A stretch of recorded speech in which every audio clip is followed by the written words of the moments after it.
Welcome to TKO. This is my first ever MMA show. This is the first time you'll hear me chatting shit about my favourite sport. And here we go. So let's dive into tonight's card straight away. No BS. We're going to go straight into talking about tonight's card, and then we'll go over some of the news in the MMA world. But tonight's card has got me excited. I apologise if you see me going over to this side of the screen, but I've prepared notes for this one, so it might seem a bit more smoothly. So it's another Fight Night Vegas. I can't remember the number of this one. They have been numbering some of them. I'm going to talk about the two main fights on the card, the co-main event of Bobby Lawler versus Neil Magny, and the creme de la creme, Anthony Smith versus Alexander Rakic. Now these two fights have got me excited, especially seeing Bobby Lawler back in action. I know he's not in great form at the moment, but he is, for every UFC fan, MMA fan, you enjoy watching Bobby Lawler because he leaves it all in the octagon.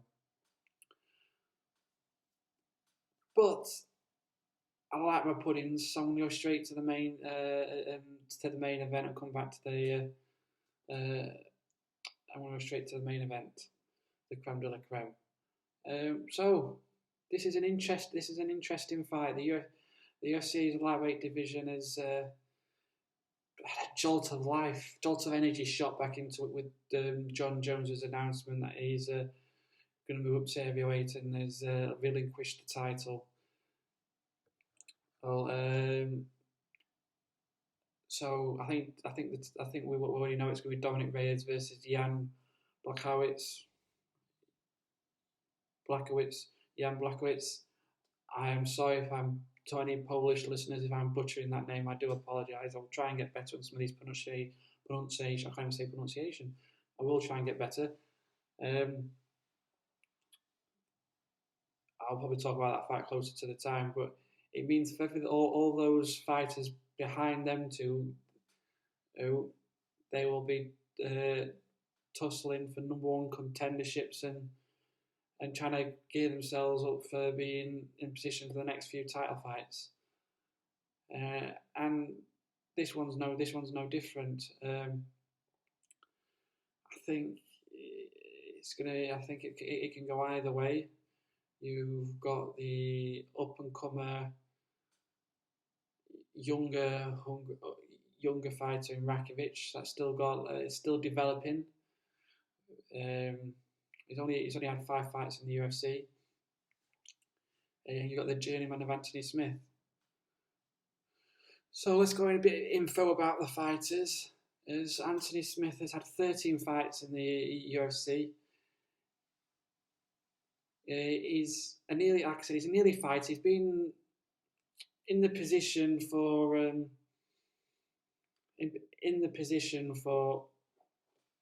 like number one contender fights before. It was like him between Thiago Santos. The winner would have got on and fought John Jones. Thiago won. Then he was in the last fight against Glover. Against Glover was kind of positioning him for that position. I don't know where it's at. Was trying to position him back up the ladder, and he lost that by TKO. So he's always been close to being in contender for a title fight, and then slipped back. So maybe this is the start of his road to that much fabled title fight, which I think a career of his deserves. So he's an all-round fighter. I suppose he can get KOs and submissions. He can basically win it wherever the fight goes in the octagon. He can take it.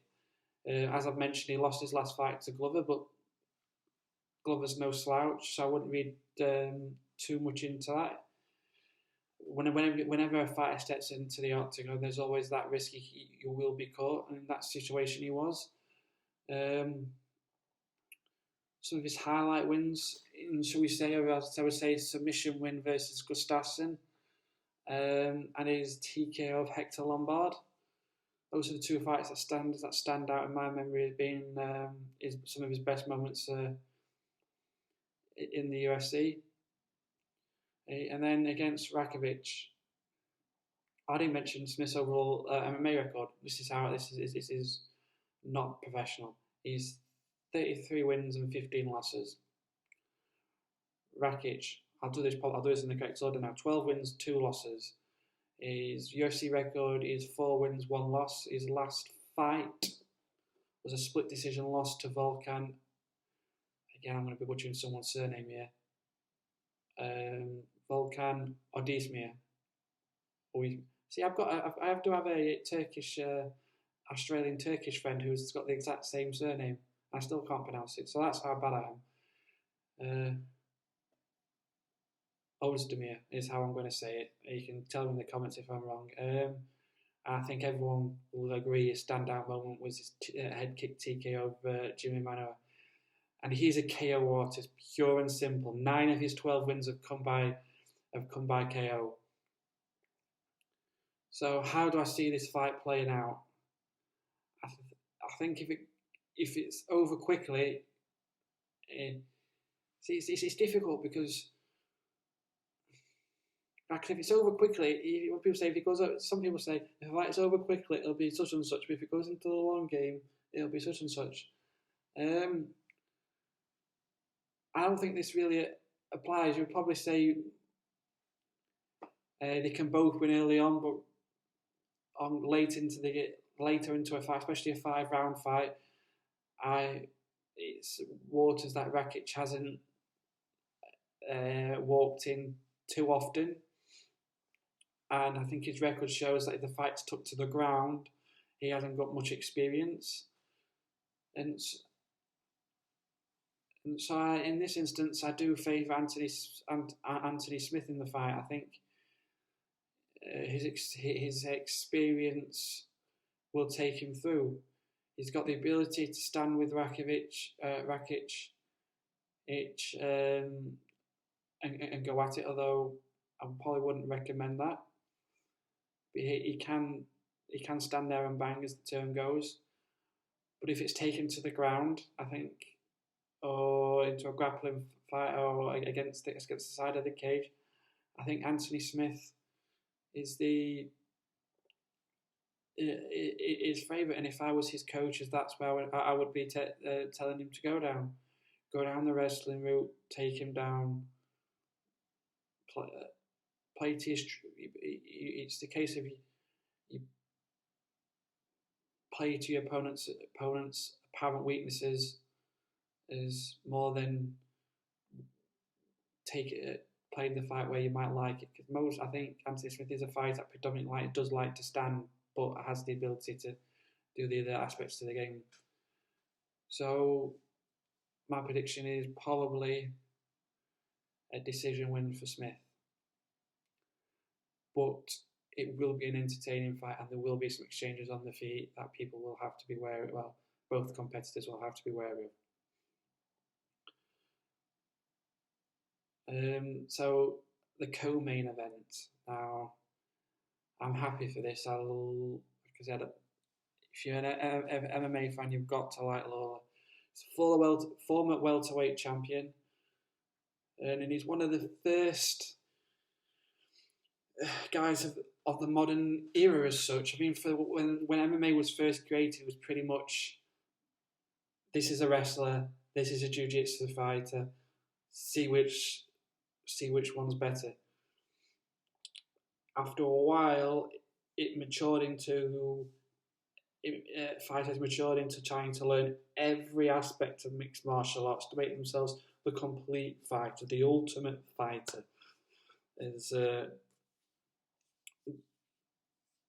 As Dana, as the marketing people for that for the UFC were clever, yes. So it was more this complete fighter, because he was with Pat Miletich since he was 16. I mean, he does have an all-state wrestling background, but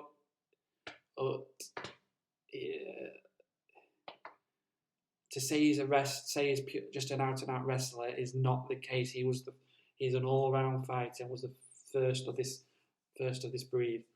one of the very first of this breed. He's had 14 UFC fights, but at the moment he's coming off a 3-fight losing skid, and the last one was to Colby Covington via decision. So he's looking to rebound in this fight, and I wish him best. I mean, what else can we say? He's known for instant classics. It's within the octagon. He will leave it all in the middle, blood, sweat, tears, flesh. Even, I mean, look at his wars with Rory McIlroy. At one point, he has his lip is entirely torn, and he's there still slogging. See my poor technique. Still there, slogging it away. But as I said, he's equally adept at taking it to the ground and looking for those submissions. But he is against a tough competitor, Neil Magny. Now, for whoever watched the show, he was a competitor on the Ultimate Fighter series with Shane Carwin and Roy Nelson as coaches. And this makes me feel how old and how long I've been watching the sport for. Because I remember his first fight. In fact, I remember this series. But he's a 22-fight veteran of the UFC, and he's no slouch. At one point, he had one of the longest winning streaks in the welterweight division, and he was on a 7-fight winning streak. And in the welterweight division, to me, it's always been that lightweight has always been the two strongest divisions in terms of depth of talent and contenders for the title. It's always been, in my opinion, the two strongest divisions.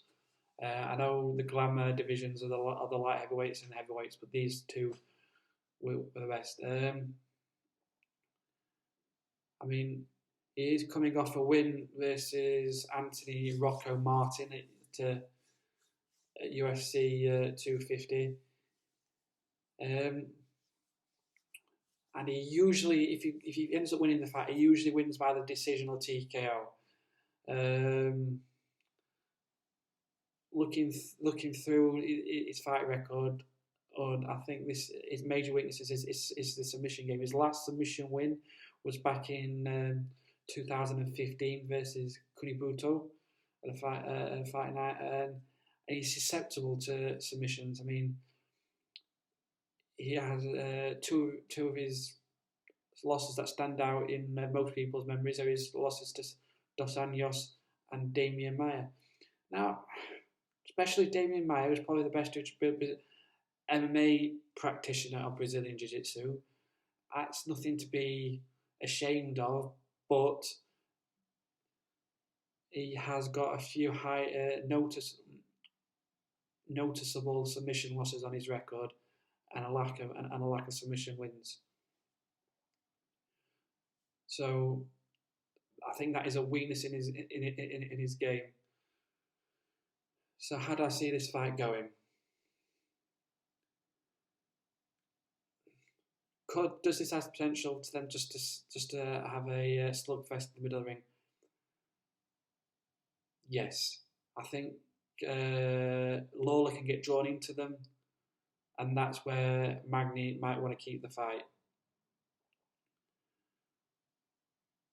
So if it ends up in a slugfest, I'd say Neil Magny's probably got the edge with the speed. With his speed I think he's got a reach advantage as well. If Lawler plays it smart and plays to some of his strengths, I think you'll probably see this fight taken to the ground, and it'll either be a decision win for Lawler or a submission win for Lawler if it's taken in that route. And I'm sitting on the defence. I'm going to go for Lawler, and I'm going to go for a submission win. There, I've said it. I've got egg on my face if it doesn't come true. But this is my predictions. and Anthony Smith to win the main event via decision, and Robbie Lawler to win via submission in the co-main event. And tell me your opinions in the comments below, or after the fights, laugh at me below for my ridiculous predictions. But that's what I'm going with. So yeah, 15 minutes into the video, I was going to go over some of the MMA news. Which, so yeah, why not? I was just thinking that should I do it in another video, but it's really the thing that spiked my interest in the last few days is more of this talk between of a potential fight between Khabib Nurmagomedov and St-Pierre. It's long been touted. They both at one point both guys wanted it. And why is it spiked my interest? I mean, Javier Mendez, who's one of Khabib's coaches, has said that if this fight would take place, it would decide who was the greatest of all time. It's hard to argue. I mean, problem I would say with putting Khabib in that argument that he's only really fought in the lightweight division. He's not really tested himself in any other division. That's not to say I don't think he could. But when you're looking at who's the greatest of all time, you'd have to say that's something that has to be considered. But then again, that would rule out John Jones. So that's an interesting debate at some point. What classifies as the greatest of all time? But regardless, you could probably say he's the best lightweight of all time, and on a technical level, he's probably up there as being one of the best.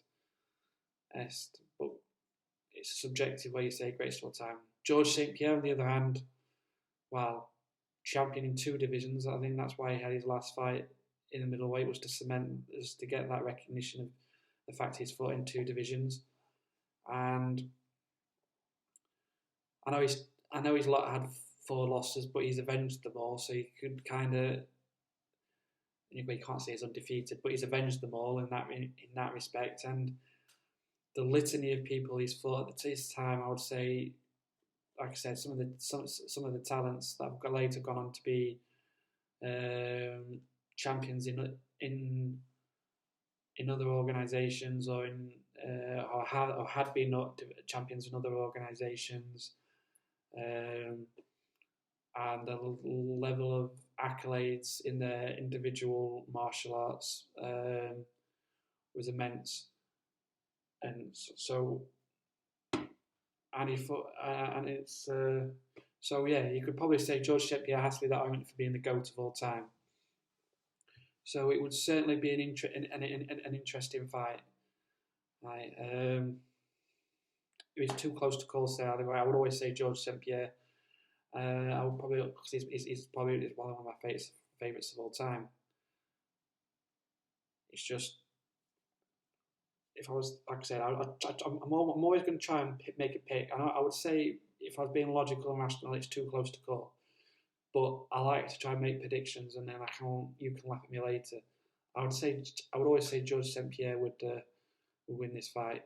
Khabib is great because no one can stop him. He has a plan, which is he's going to take you down and maul you, and there's nothing his opponents can do that stop that. And the fact he can, no matter what, can make his opponents fall into his game plan, and he can control his opponents like that, and basically the same game plan every fight, is a testament to his fight. But he's shaky on his feet. I'll Quinter proved that. His stand-up game is not as good as his grappling, and I don't think he's come up against a competitor that is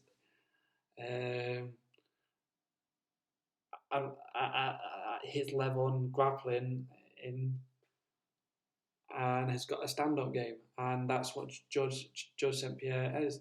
I mean, everyone looks to us the latter part of George St-Pierre's career, where he was predominantly known as a wrestler, predominantly known for wrestling people and trying to control people that way. But he learned that. He started out as a karate guy and a stand-up fighter, knocking people out. I mean, I always remember his win against Matt Sierra, avenging the surprise defeat, and the win at UFC 94 against BJ Penn. I think that was the second fight against BJ, and he beat up BJ so bad that BJ's corner. Keep saying, I say BJ. I should make sure I say BJ Penn afterwards. When BJ Penn's corner threw in the towel. So I kind of disagree with Javier Mendez's proclamation that he would decide who's the greatest of all time. George St-Pierre is definitely in that argument, but Khabib needs to test himself in other divisions, and he needs to test himself in another division. That's why I think John Jones is trying to step up to heavyweight. He's trying to cement his legacy as the best of all time. I mean, I know he's a bit like Khabib, he's dominated his division, but that's why he's stepping up to try and cement that legacy as the greatest of all time. And until Khabib does that, he can't really be in the argument, in my opinion.